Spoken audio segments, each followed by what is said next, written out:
بھائی میں اس آبادی میں کئی بار آ چکا ہوں، تو اب مجھے یہاں آنے میں کوئی سنکوچ اور کوئی تکلف نہیں ہے۔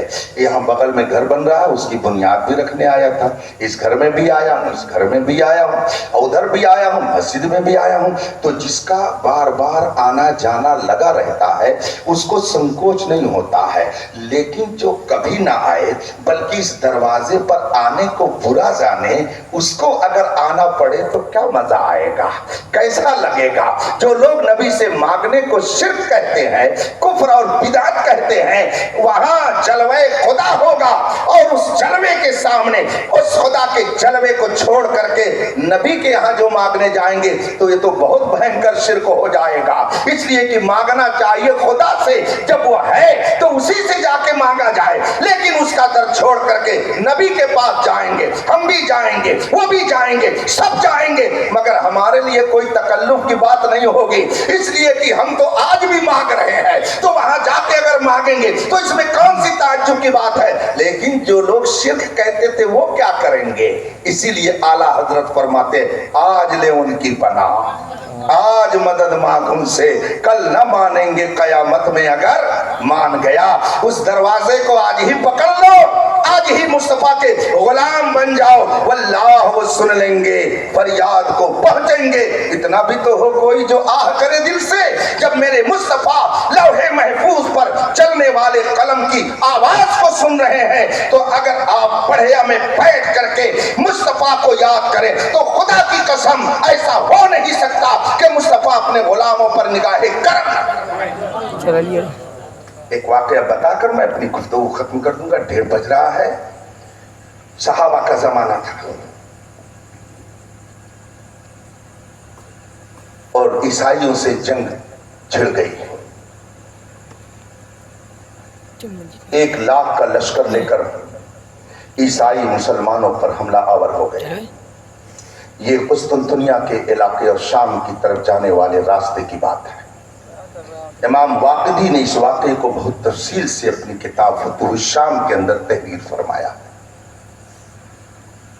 وہ فرماتے ہیں کہ 1,00,000 عیسائی فوج مسلمانوں کو پسپا کرنے کے لیے، شکست دینے کے لیے اکٹھا ہو گئی۔ سب پریشان، اس لیے کہ وہ کل زیادہ سے زیادہ 20-25 ہزار کی تعداد میں تھے، اور ادھر 1,00,000 فوج۔ بیٹھ کر مشورہ ہونے لگا کیا کیا جائے۔ اتنے میں ایک تابعی، جنہوں نے صحابہ کو دیکھا، ایک تابعی، ان کا نام ہے دامس، اور ان کو پکارا جاتا تھا ابو الحول کہہ کر۔ یہ حبشی نژاد تھے۔ ان کا نقشہ جو اس کتاب میں پیش کیا ہے وہ کچھ یوں ہے، طرح ان کا جسم دور سے لگتا اور جب چلتے تو زمین ہلنے لگتی۔ ایسے طاقتور اور لحیم شہیم حضرت دامس تھے۔